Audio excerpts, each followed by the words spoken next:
Hello, this is Juliet at Healing Water Sanctuary, Juliet Yelverton, and I'm here today with Maia Pelham Green, who is a rather extraordinary person who is here to share a little bit about her experience of healing trauma, work that she did with me following quite a remarkable accident that she had. And since that accident, Maia has not only recovered within a very short space of time, but she is now working as a dance teacher and training to be a complementary therapist and naturopath. So Maia, could you share a little bit about your remarkable journey, and would you feel okay to say a little bit about what happened to you, your accident? Yeah. Well, it was about 1.5 years ago where I had an accident in South America. I slipped off a balcony 5 floors. It was about 70 feet. Gosh. Landing on the first floor and fracturing my pelvis and skull and lacerating my legs. And then falling again onto the pavement. I had to be out there for 3 months recovering, but I didn't have any, I wasn't paralysed. But you were in hospital for that length of time? I was in hospital for 3 months, and then I came home. Did you have some medical treatment in the hospital, any surgery or? No, anything? I was very lucky because I didn't have to have any surgery. They had to stitch up the wounds on my legs, but they didn't have to put any pins into my fractures, and I didn't have any internal injuries, so there was no surgery needed at all. I spent the majority of my time out there in a wheelchair. The first 6 weeks were bedbound, and then after that I was allowed in a wheelchair. But it was 3 months of not walking at all. Quite a intense experience for you. Yes. Yeah. I mean, I was away from my family. Yeah. So I was in a foreign country where I couldn't speak the language. And the facilities out there aren't like they are here. So I was in a 1-person room, but there was 2 of us in there, and our families. My mother came out to look after me. There's no air conditioning, so you had 45-degree Christmas with no Gosh. air conditioning. So Maia, could you say a little bit about the shock that you went through when you, after you fell? Did you have some kind of concussion, or was your memory affected, or was your sense of anything? I actually remember most of it. So I remember having slipped on the balcony, and at this point I held on and called for help. So I remember hanging 70 feet off the ground, knowing I was about to fall because I couldn't pull myself up, and my friend couldn't pull me up, and I had to let go. And then I remember being on the pavement. I don't remember the actual fall. And then when you were in hospital, were you coherent, or Yes. did it take a while for things to come back to you? No, I remember being surrounded by a lot of doctors, Right. them stitching up my leg and giving me all sorts of tests and. So it was remarkable that you didn't die in that accident, wasn't it? Yeah. No, those first few hours are very crucial because I was bleeding a lot. Yeah. So when you came to see me for, first of all we did craniosacral and some trauma resolution therapy. Yeah. How long was that after the accident?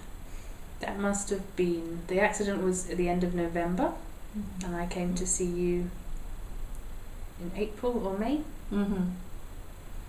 And what did you feel were the main symptoms at that time? Well, at that time I didn't know how much trauma I was holding. I didn't realise because my body was so focused on just the physical healing. So my awareness wasn't really there. And as I started to work with you, I started to unravel what I was really holding. Definitely. It was quite shocking to see how much I was holding. Yeah. Very intense. You don't realise. Unless someone brings it to your awareness. Unless someone allows you to feel safe enough to bring it to your awareness. Right. So what were the kind of things that were in that therapy, in that work, that came up for you when you realised about the trauma? Fear. My body was still holding fear. Even though my conscious mind knew that I was safe, my body obviously didn't. My body still thought it was being attacked, or it was going to be attacked again. And it was still in like survival mode. It was trying to protect itself. So any little thing could make me panic. So you were having panic attacks? At the time, yeah. Yeah. It was very difficult because my conscious mind wasn't working with my body. My body was completely haywire. And apart from the fear and the panic, what other things were going on for you? Grief. There was a lot of grief there.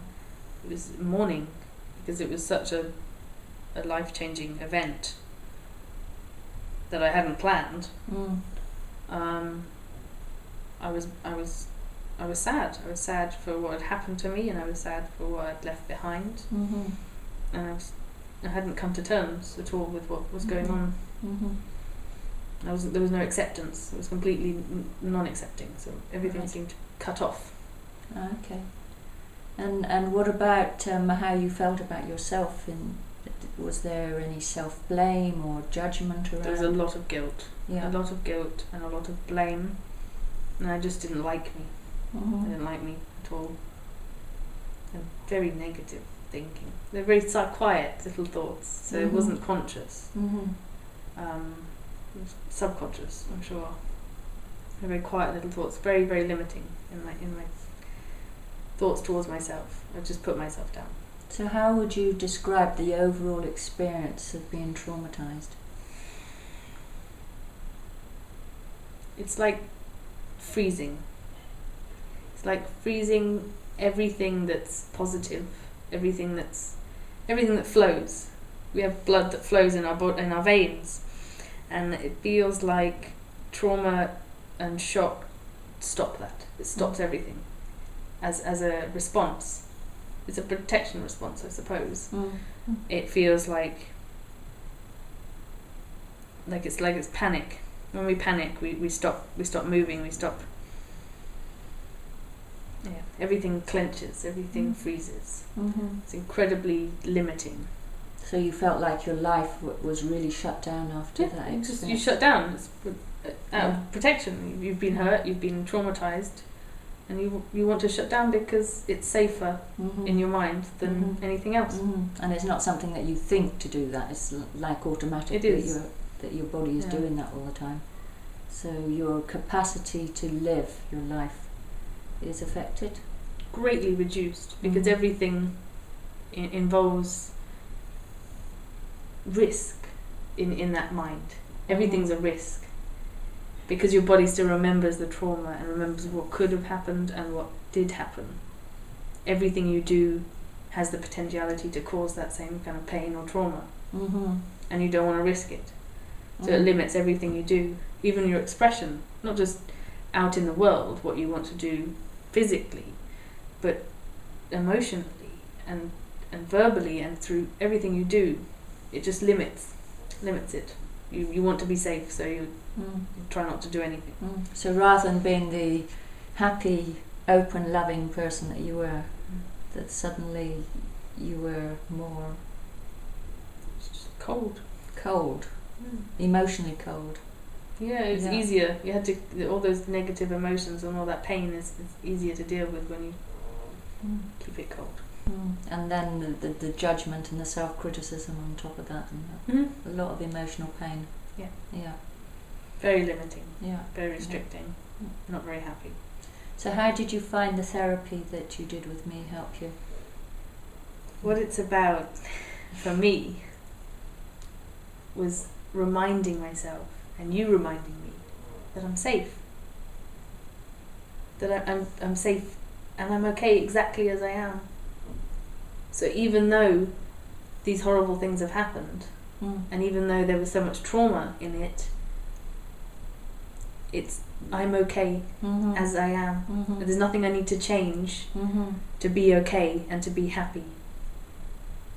Because we put off our happiness when we're traumatized, because we're trying to fix what happened.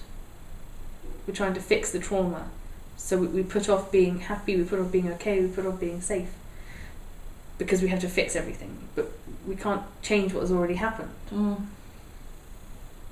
So the past, you have to let go of it and really let go of it. It's like when you were in the trauma, you were in the past, in the event of the thing that almost killed you. Yeah. So the healing is to let that be in the past, to catch up with the present moment. And it's about living in the moment. That treatment really, it was about allowing me to become present and properly present.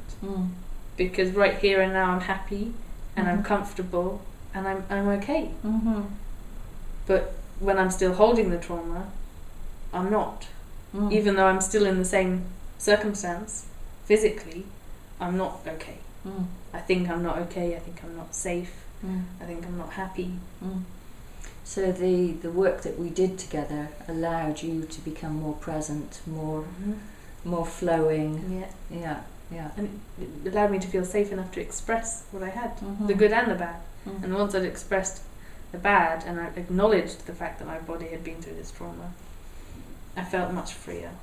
So much freer.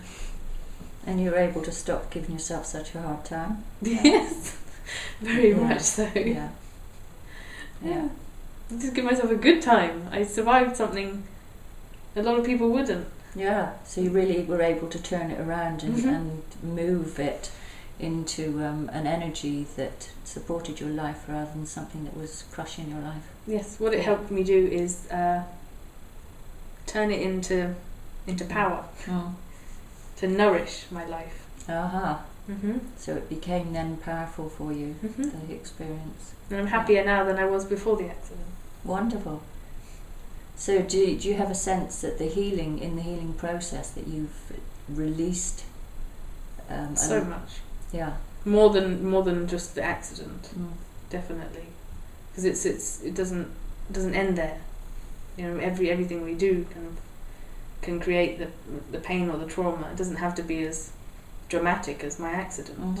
It can be little everyday things that we just hold on to.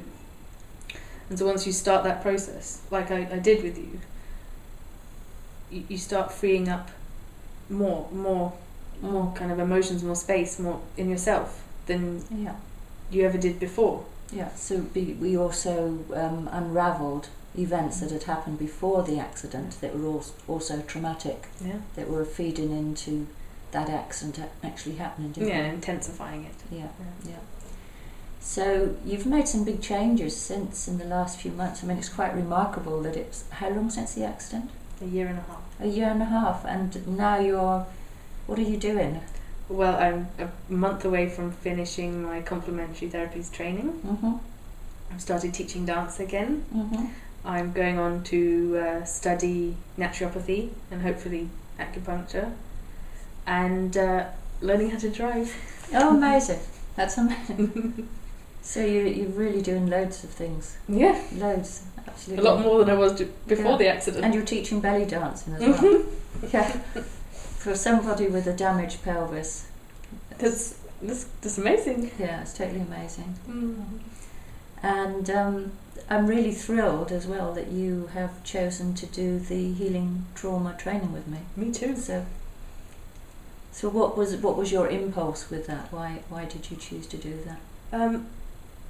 As I start embarking on this path to therapy, I can't see anything that could be more rewarding as a therapist. Whatever you specialise in as a therapist, whether it's acupuncture, whether it's massage, whether it's counselling, everyone holds trauma. Everyone. And it's very hard to heal anything, physically, energetically, emotionally or mentally, if we're holding on to that trauma. So an acupuncturist can help you with certain conditions you have, but if you experience that freezing, that limiting trauma that I've experienced, it'll only take you so far. Mm-hmm. What you're doing by doing something like this is maximizing your potential as a therapist. Yeah. Because you can have an incredible therapy, but if the person's got trauma or holding trauma, their bodies and their mind is not in a state to learn or to heal or to grow. That's right, and if the therapist doesn't understand that their client is displaying trauma symptoms, then they're not able as a therapist to have the capacity to really support them in the healing process as much as they need. Yeah. So they won't heal entirely. So I know this will make me a far better therapist. Well, I'm really excited to... I'm just completely amazed at what's happened with you, Maia, and I really want to thank you for putting yourself in front of a camera. That's a big thing, considering what happened to you. A lot of courage, a huge amount of courage, and I have a lot of gratitude to you, because now from your story, hopefully everybody that's listening will also have a deeper understanding of how their lives may be limited by trauma, and how actually it can be healed. So you had a very dramatic accident, and in a very short time, through the kind of work that I do, you've managed to heal. So thank you.